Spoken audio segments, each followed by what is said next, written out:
আজকে একটা শর্ট ট্যুরে বেরোচ্ছি। একটা গুহাতে যাব। এটা কোনো সাধারণ গুহা নয়, একজন বুজুর্গানের গুহা। তিনি যেখানে ধ্যান করতেন ওই গুহাতে যাচ্ছি। চলুন যাওয়া যাক। বিসমিল্লাহ।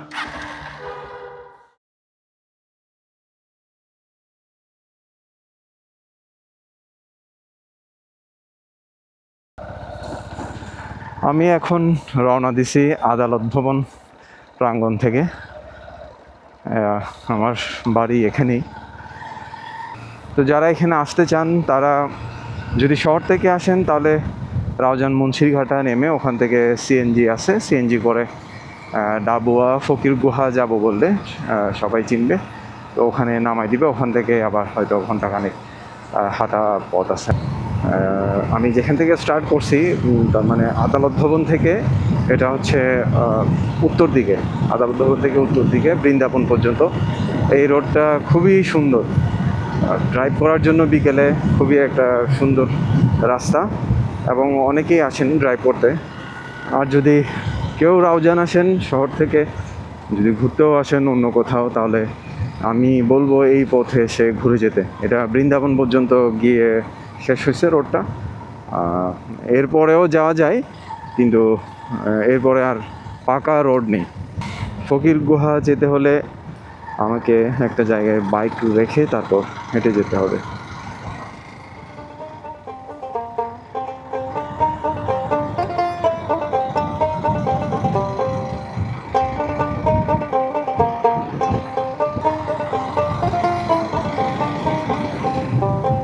আমি এই রাস্তায় প্রায় সময় আসি, বিকেলে আসি, রাইড করতে ভালো লাগে। অনেকেই আসেন। এই রাস্তাটা এখন বেশ পরিচিত এবং জনপ্রিয় হয়ে উঠছে। বিকেলে সবাই বৃন্দাবন গিয়ে যায়, ওখানে বসে গল্প গুজব করে, আড্ডা দেয়। এরকম ধান কাটার দৃশ্য দেখলে ছোটোকালের একটা কথা মনে পড়ে। আমরা তখন করতাম কি, স্কুল থেকে এসে দুপুরে খেয়ে দিয়ে যখন কৃষকরা ধান কাটতো, তখন আমরা জমিনে যেতাম।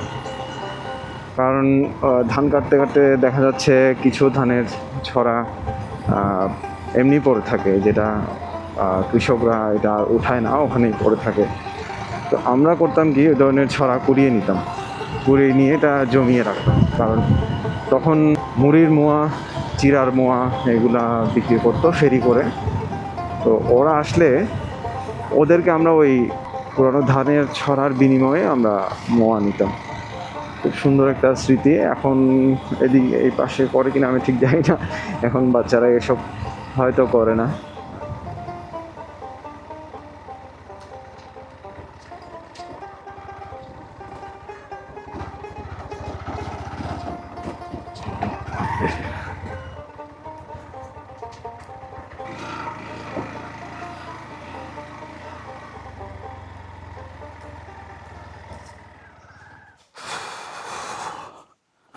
গাড়িটা রেখে আমি পায়ে হেঁটে রওনা দিলাম। ওকে, টিউবওয়েল পেয়ে গেছি। এখান থেকে খালি বোতল নিয়ে এসেছিলাম, এটা ফিল করে নিতে হবে।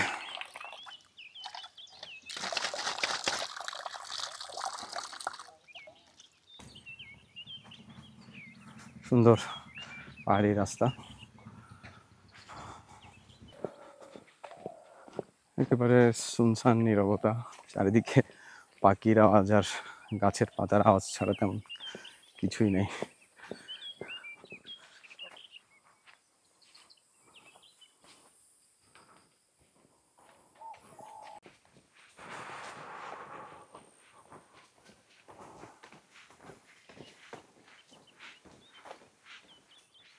ন্যাচারাল ছাদ।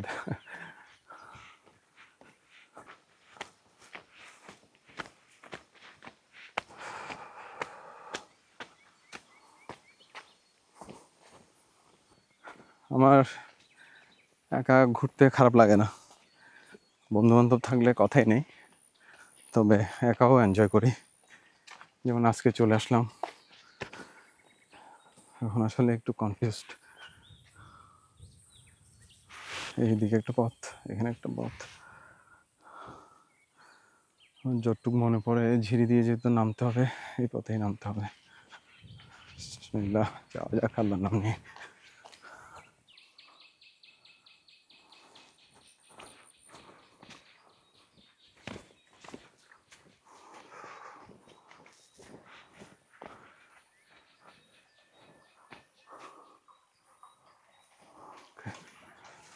আচ্ছা, যাই হোক, এখানে একটা লেখা আছে বাবা ভান্ডারের রাস্তা, তাহলে এই পথেই হবে।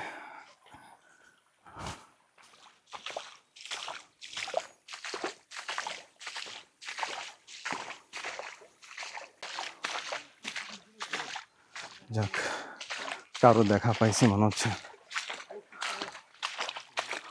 আসসালামু আলাইকুম।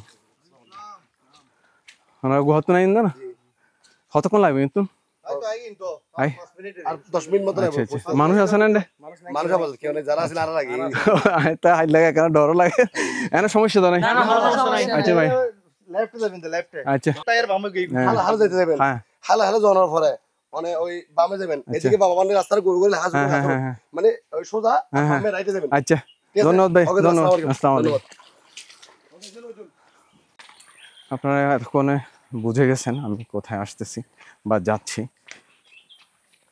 আমি যাচ্ছি শাহ সুফি হজরত মৌলানা বাবা ভান্ডারী নামে উনি পরিচিত, গোলামুর রহমান। ওনার একটা গুহা আছে এখানে, যেখানে উনি সাধনা করছিলেন প্রায় 12 বছর। তো ওই গুহায় যাচ্ছি আমি আজকে। এখানে ওনার ভক্ত অনুরাগী যারা আছেন প্রায়ই আসেন, এটা সবসময় এখানে লোকজন থাকে। আর যারা ঘুরতে পছন্দ করেন তারাও কিন্তু আসতে পারেন, কারণ এই জায়গাটা আসলে সুন্দর। এখানে আমি যেখানে গাড়ি রাখছিলাম ওখান থেকে আধা ঘন্টা মতো পায়ে হেঁটে আসতে হবে। এই ঝিরি দিয়েই কিছুটা পথ পাহাড়ি রাস্তা ছিল, তারপর এই ঝিরি দিয়ে আসতে হবে। বাবা ভান্ডারী যাকে বলছি, উনি শুধু বাংলাদেশে না, পুরা বিশ্বেই উনি পরিচিত। আজকে বাবা ভান্ডারী পর্যন্ত পৌঁছানো যায় কিনা, পৌঁছানো এখন একটু মুশকিলে পড়ে গেছি। এখন হচ্ছে কোন পথে যাব? এই পথে যাব না, শিট, বামে বলছে।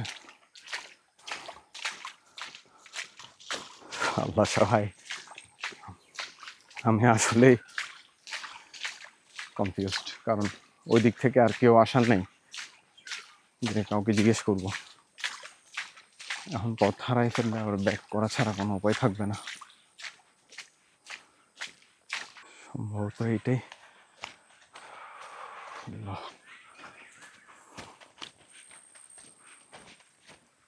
এখন এখন কোথায় যাব?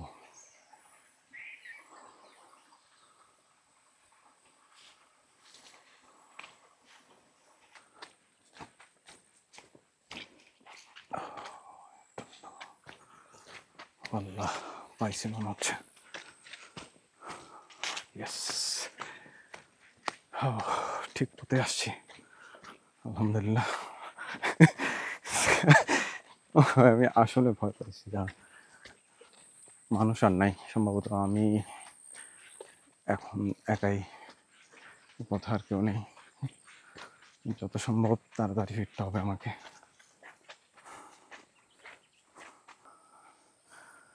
এখন টেনশন নিয়ে আসতেছিলাম, এই সেই পথ। যারা একটু আগে আসছেন তারা বলতেছিলেন যে আপনি যেখানে আসছেন হবে উনি আপনাকে নিয়ে যাবে। আমি আসলেই টেনশনে ছিলাম। যাক, শেষ পর্যন্ত আসতে পারছি। চলুন দেখা যাক। হ্যাঁ, পিচ্ছিল থাকে, সাবধান থাকবেন, একটু ধরে নামলে ভালো।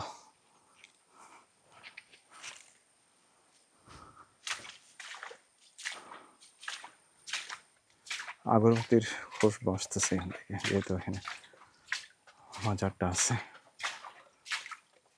এই যে এ হচ্ছে সেই গুহা যেখানে আমাদের সর্বজন শ্রদ্ধেয় সর্বজন মান্য বাবা ভান্ডারী এই সেই গুহা। এখানে তিনি ধ্যান করতেন, এখানে তিনি তার আধ্যাত্ম সাধনার 12টা বছর এখানে তিনি কাটিয়েছেন। আমার গায়ের লোম খাড়া হয়ে যাচ্ছে।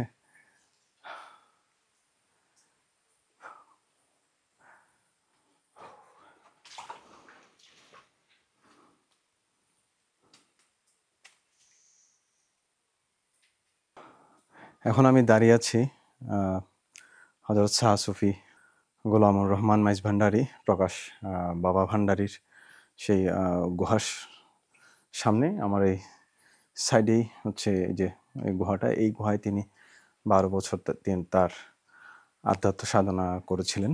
রাজনবাসী যারা আছেন সবাই হয়তো কম বেশি সবাই চিনেন, আর যারা অন্য জায়গা থেকে আসবেন তারা প্রথমে রাউজান আসতে হবে, চট্টগ্রামের রাউজানের মুন্সিরঘাটা থেকে সিএনজিতে উঠলে, যে বাবা ভান্ডারীর গুহায় যাব বললে সিএনজি যতটুক পর্যন্ত আসে ওখানে এসে নামিয়ে দেবে। ওখান থেকে হাঁটা পথ, ওখান থেকে যেখানে নামিয়ে সিএনজি যেখানে নামিয়ে দেবে ওখান থেকে হাঁটতে গেলে 45 মিনিট 1 ঘন্টার মতো লেগে যাবে। যেহেতু আমি বাইক নিয়ে আসছি, বা যারা নিজেদের গাড়ি নিয়ে আসেন তারা আরও কিছুটা ভিতরে আসতে পারবেন। ভিতরে এসে ওখানে একটা দোকান আছে, ওখানে ওই দোকানের সামনে গাড়ি রেখে ওখান থেকে আধা ঘন্টা 45 মিনিটের হাঁটা পথ হাঁটলেই যে এখানে চলে আসতে পারবেন। এখানে প্রতিদিন শত শত ওনার ভক্ত অনুরাগীরা আসেন। আর যারা যারা ঘুরতে ভালোবাসেন বা ঘোরাঘুরি করেন তারাও আসতে পারেন এই জায়গাটায়, কারণ আসার পথ এবং সব কিছু মিলিয়ে সুন্দর একটা অভিজ্ঞতা হতে পারে এখানে এসে। বাবা ভান্ডারীর অনেক কীর্তি আছে, ওনার অনেক আধ্যাত্মিকতার প্রমাণ তিনি রেখে গেছেন, ওটা লোকমুখে শোনা যায়। যদি মাইজ ভান্ডার যান তাহলে ওখানে আরও বিশদভাবে জানা যাবে। আমি সামনের ভিডিওগুলা মাইজ ভান্ডার নিয়ে আরও কিছু ভিডিও নিয়ে আসব। এখানে আরও একটা গুহা আছে, একটু সামনে যাই।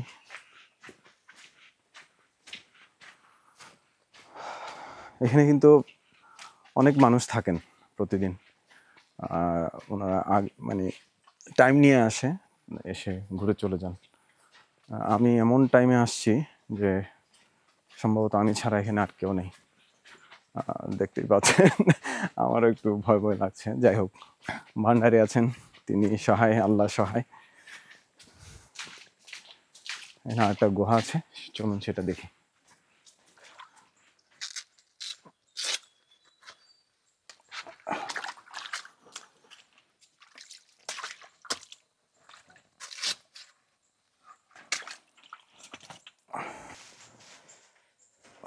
অনেক খাড়া কিন্তু এটা, তো সাবধানে উঠতে হবে।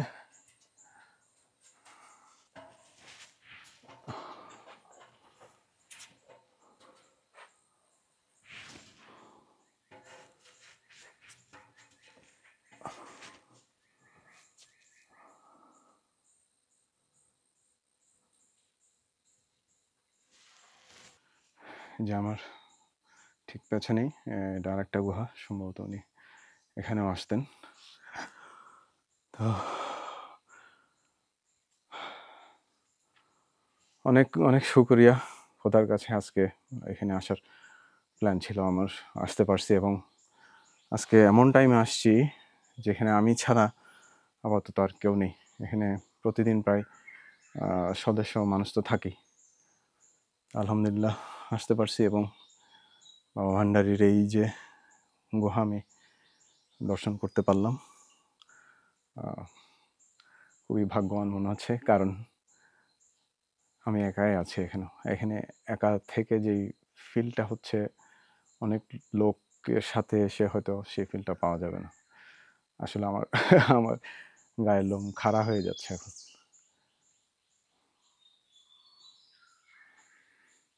চলুন যাওয়া যাক। এটা সাবধানে নামতে হবে, কারণ একেবারে খাড়া। আর হচ্ছে খুব সাবধানে নামতে হবে, নাহলে যদি পা স্লিপ করে, এটা একটু অ্যাঙ্গেল করা, যদি পা স্লিপ করে তাহলে দাঁত মুখ সবই যাবে।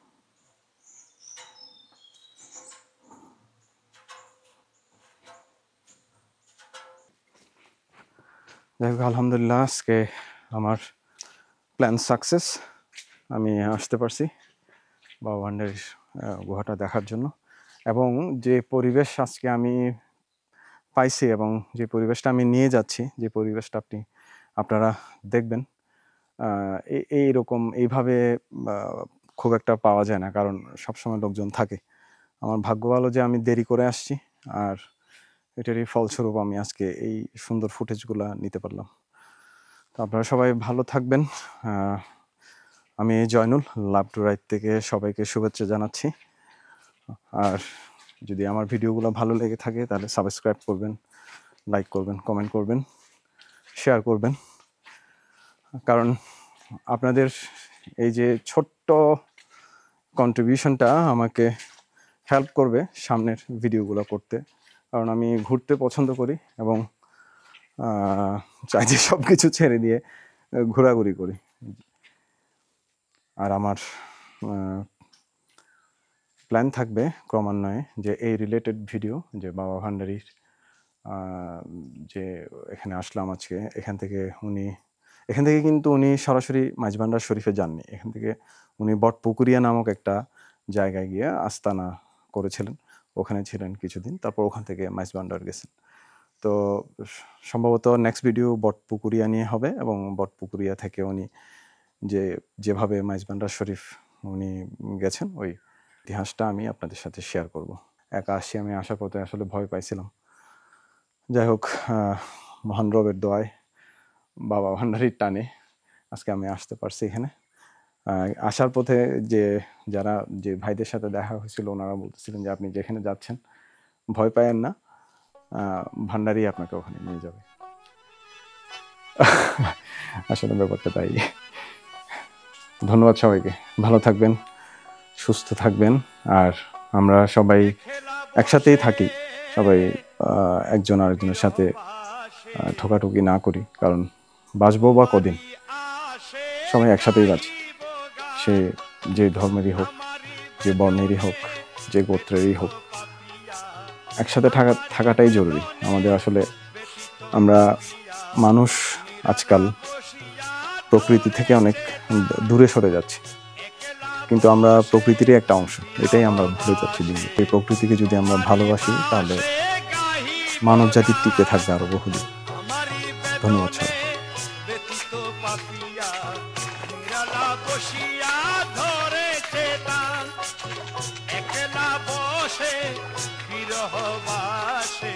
তোমারি আসে গাহিব গান।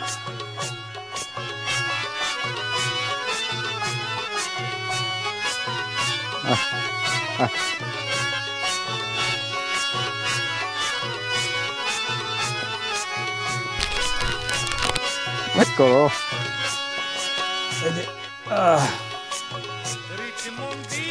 এটা একদম আমার সাথে ঝিরি থেকেই ছিল, এই পর্যন্ত আসছে। তো টাটা।